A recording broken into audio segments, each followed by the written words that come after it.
Yo, what's good? It's your man 100 Grand Ross for The Rock Never Stops. Today, I have got to do a video on this free agency so far. This is just nuts. This is nuts. But I'm going to dive into that in this video. Smash the like button, hit subscribe and the bell for notifications if you enjoyed the video. Let me just start off by saying the Robert Sarver Phoenix Suns situation is exactly why you get the LeBron, Kevin Durant, Kyrie Irving situations. Let's be clear on that. The Robert Sarver Phoenix Suns and DeAndre Ayton lack of respect, lack of loyalty that you see from the Phoenix Suns right now is exactly why you have star players who are like, bump the organization. You're going to give me what I want, and I'm going to leverage every bit of equity and power I've got to get what I want, or I'm out. Because, and I hope all of you have seen the movie Hustle by now on Netflix, right? By Adam Sandler. Amazing movie. Because many of you don't understand that as big of an ego as it may seem like LeBron has, Kevin Durant has, Kyrie Irving has to do their own thing, the people in the front office and the ownership have just as big of egos. And they will do whatever they want, irregardless of the consequences or the impact on winning.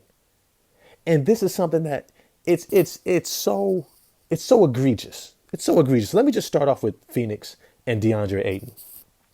DeAndre Ayton came into the NBA number one pick in the draft, right? If you saw him at the University of Arizona, he looked like the next David Robinson, right? A man amongst boys, incredible athlete, runs the floor like a freaking deer, can jump over, dunk, execute every post move, feathery touch from range, can shoot it, free throws, everything. Any other player like him of his caliber, he comes to a team and you know what they do? They immediately clear everything out and they give him the ball.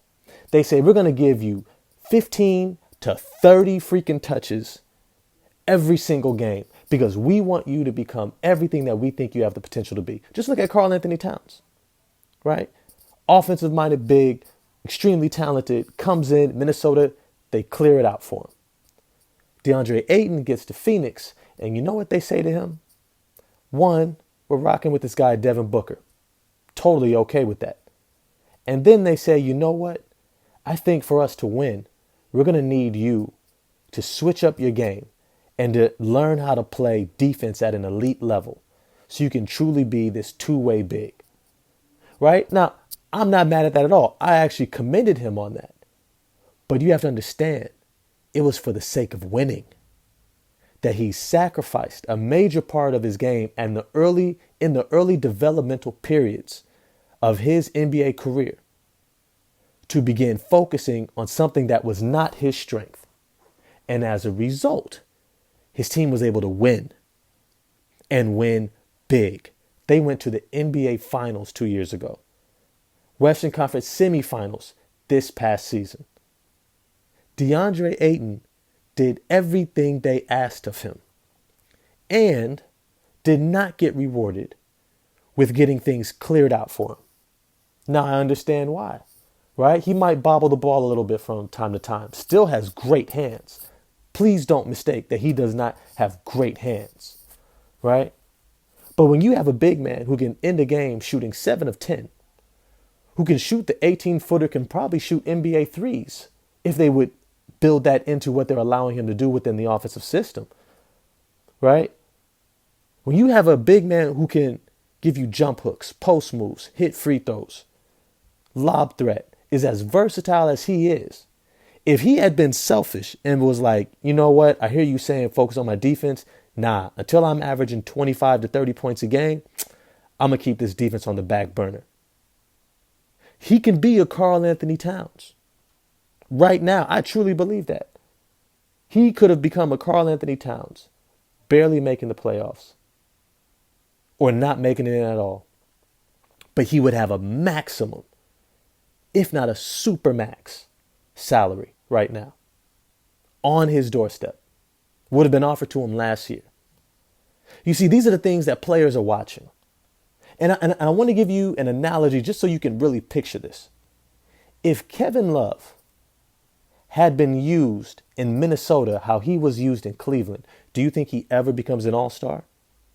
Do you think he ever gets those major contracts, those max salaries? What about Chris Bosh? If Chris Bosh was used in Toronto, how he was used in Miami to win those championships, would he have been looked at as a max salary player? Hell no. Hell no. You know why? Because to win championships, players have to sacrifice parts of their games in order to maximize the strengths of everybody on the team so that they can maximize their potential as a team. You see, these are the things that players notice. Don't think for a moment players around the league don't see this. And the worst part about it is Robert Sarver has a history of doing this. Isaiah Thomas balling out in Phoenix. What did he do? Minimize his value. Joe Johnson, during the Steve Nash and Amari Stoudemire era, minimized his value. Right? You can go on and on. The Morris twins just straight up lied to them. Goran Dragic, he said he would never play for that organization ever again after being, third team All-NBA. Right? There's a reason why players have to look out for themselves. And now when you get to somebody like Kevin Durant and Kyrie Irving, look, Brooklyn Nets, I want to say this clear as day. Who in the hell are you to argue with, to get frustrated with anybody who's an elite player? Anyone. Who are you? What have you accomplished as an organization? You ain't the Lakers. Shoot, you ain't even the Knicks. You are nobody. You are the Sacramento Kings of the East. That's who you are. That's who you are. You're the Sacramento Kings. You are the Oklahoma City Thunder. You are a flash in the pan. You are non-sustainable winning. You are constantly rebuilding. You have been nobody for the longest. And every time you start to get something going, you try to divert things or take a chance or take a risk, and it never seems to pan out. Eventually, the common denominator is you. It's you, Nets organization, that you don't even know how to create a plan and stick to it. It's the same thing that I critique the New York Knicks about. The fact that you cannot seem to create a plan and stick to it and see it through and find success in it says it has something to do with who is making decisions in your brain trust. In your brain trust.